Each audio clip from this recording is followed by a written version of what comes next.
కుంభరాశి వారికి ఏ విధంగా ఉండబోతుంది శని వక్రగమనం అంటే ఈ వక్రగమనం మీనంలో జరిగింది. దృష్టి వచ్చేసి కుంభంలో అంటే జన్మస్థానంలో మళ్ళీ వీళ్ళకి ఏలినాటి శని ప్రభావం తగ్గిందంతసేపు పట్టలేదు. మళ్ళీ 4 నెలలకే అయినా ప్రవేశించారు జన్మస్థానంలో. అంటే అటువంటి ఫలితాలే మళ్ళీ ఇస్తాడు. కుంభరాశి వారికి అనారోగ్యం అనేది సూచనలు మళ్ళీ కనబడుతున్నాయి. మళ్ళీ మోకాళ్ళ నొప్పులు కావచ్చు, కాళ్ళ నొప్పులు కావచ్చు, బాడీ పెయిన్స్ కానీ, తలనొప్పులు కానీ విపరీతంగా వచ్చే అవకాశం ఉంటుంది.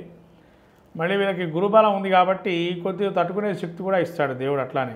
ఎందుకంటే గురుబలం ఉంటుంది, పంచమీక్ష ఉంది కాబట్టి తట్టుకునే శక్తి కూడా ఉంటుంది.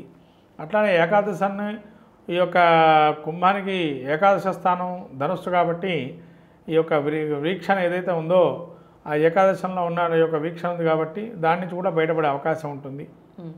అక్కడ గురు వీక్షణ కూడా ఉంది సప్తమ స్థానాన్ని కాబట్టి ఎవరో దేవం మానుష రూపైనట్టుగా ఏదో మనకు దేవుడిలాగా వచ్చావని ఆయన కాపాడుతున్నామని చెప్పి దండం పెట్టుకునే పరిస్థితికి వస్తారు ఆయన. అట్లా ఒక మనిషి వచ్చి మిమ్మల్ని కాపాడే ప్రయత్నం చేస్తారు దేవం మానుష రూపైనట్టుగా. అట్లానే ఈ యొక్క శని యొక్క దృష్టి వక్ర దృష్టి వల్ల సప్తమ స్థానం ఏదైతే సింహానికి వీక్షణ ఉంటుంది కాబట్టి కొద్దిగా మోసపోవటము పోకండి. ఎందుకంటే మీరు అక్కడికి వెళ్ళిపోతే ఏదో ఇవాళ లక్షలు సంపాదిస్తారు, కోట్లు సంపాదిస్తారు అంటారు. ఇన్వెస్ట్మెంట్ పెట్టంగానే రావు, ఏదైనా టైం పడుతుంది లాంగ్ టర్మ్ లాగా పెట్టండి. కానీ మోసగించే లక్షణాలు ఉన్నాయా జెన్యూన్ పర్సన్ చూసుకోండి, తద్వారా ఇన్వెస్ట్మెంట్ పెట్టండి.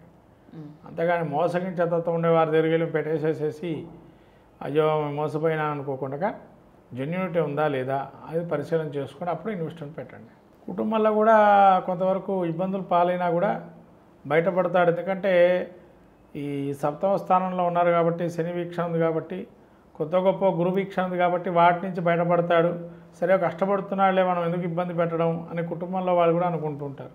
ఆరోగ్యపరంగా కొద్ది ఇబ్బందులు ఉంటాయి, తలనొప్పి మైగ్రేన్ ప్రాబ్లమ్స్ అయితే వస్తాయి.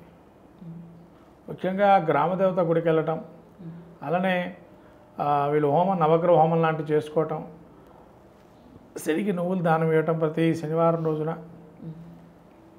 తర్వాత నల్లు నువ్వులతో దీపారాధన ఒక నల్ల బట్టలు కట్టేసేసి దీపారాధన చేయటం, అవకాశం ఉంటే జమ్మి చెట్టు కింద కూర్చొని దుర్గా సప్తశతి కానీ దుర్గా ఆపదధారక స్తోత్రం కానీ కాలభైరవ అష్టకం చదువుకొని దానికి ప్రదక్షిణ చేయటం జమ్మి చెట్టుకి, లేకపోతే ఇక్కడ జమ్మి చెట్టు నాటడం చేస్తే మంచిది.